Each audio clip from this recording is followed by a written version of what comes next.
নমস্কার বন্ধুরা, ইয়োর কিচেনে আপনাদের সবাইকে স্বাগত। আজ আমি করে দেখাবো সর্ষে বাটা দিয়ে বাটা মাছের ঝাল। আমি নিয়ে নিয়েছি বাটা মাছ, এগুলোকে ধুয়ে পরিষ্কার করে নিয়েছি। এর মধ্যে দিয়ে দিলাম নুন আর দিয়ে দিলাম হলুদ।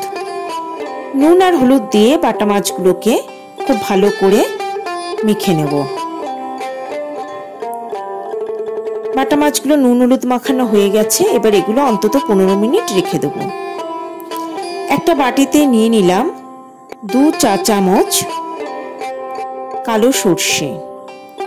এর মধ্যে একটু জল দিয়ে আমি এটাকে ধুয়ে একটু পরিষ্কার করে নেব।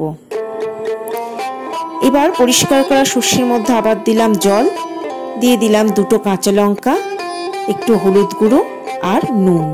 এটাকে 30 মিনিট ভিজিয়ে রাখবো, তারপর মিক্সার গ্রাইন্ডারে পেস্ট করে নেব। মিক্সার গ্রাইন্ডারে নিয়ে নিয়েছি কুচানো পেঁয়াজ আর 2টো কাঁচা লঙ্কা, এটাকেও একটা মিহি পেস্ট তৈরি করে নেব। কড়ায় দিয়ে দিলাম সর্ষের তেল। তেলটা গরম হতে এর মধ্যে আমি দিয়ে দিলাম নুন মাখিয়ে রাখা মাছগুলো। গ্যাসের ফ্লেম মিডিয়ামে দিয়ে মাছগুলোর এক পাশটা আমি ভালো করে ভেজে নেব। তারপর এটাকে আবার উল্টে দিয়ে আবার অন্য পাশটাকেও ভেজে নেব। মাছগুলো ভাজা হয়ে গেছে, এবার এগুলোকে আমি তেল থেকে তুলে নেব। একইভাবে বাকি মাছগুলোকেও আমি কড়ায় দিয়ে দেব এবং ভাজা হয়ে গেলে আবার তুলে নেব। ওই মাছ ভাজা তেলের মধ্যে দিয়ে দিলাম পেঁয়াজ আর কাঁচা লঙ্কার বাটাটা। এবার এটাকে ভালো করে নেড়ে তেলের সঙ্গে ভেজে নিতে হবে। পেঁয়াজটা আর কাঁচা লঙ্কার বাটাটাকে 2 মিনিট আমি ভেজে নিয়েছি। এবার এর মধ্যে আমি দিয়ে দেব কুচনো টমেটো। টমেটো কুচি দিয়েও এটাকে আর একবার ভালো করে নেড়ে নিতে হবে, যাতে টমেটোটা নরম হয়ে যায়। টমেটো নরম হয়ে গেছে, এবার এর মধ্যে দিয়ে দিলাম সর্ষে কাঁচা লঙ্কা বাটাটা। তেলের মধ্যে এটাকে একটু নেড়ে নেব, বেশিক্ষণ নাড়বো না, তাহলে সর্ষে তেতো হয়ে যাবে। এবার এর মধ্যে দিয়ে দিলাম জল।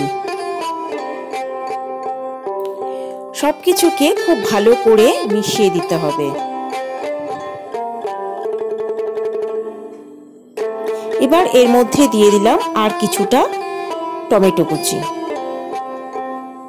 সবকিছু ভালো করে মিশিয়ে দিয়ে এবার এটাকে ঢাকা দিয়ে মিনিট 5 রান্না হতে দেব। ফিরে এলাম 10 মিনিট পর। ঢাকা খুলে এবার এর মধ্যে দিয়ে দেব ভেজে রাখা মাছগুলো।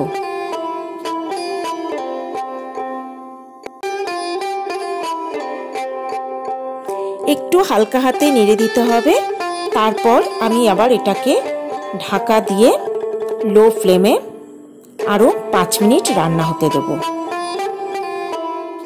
5 মিনিট পর ঢাকা খুলে এটাকে আর একবার হালকা হাতে আমি নেড়ে দেব।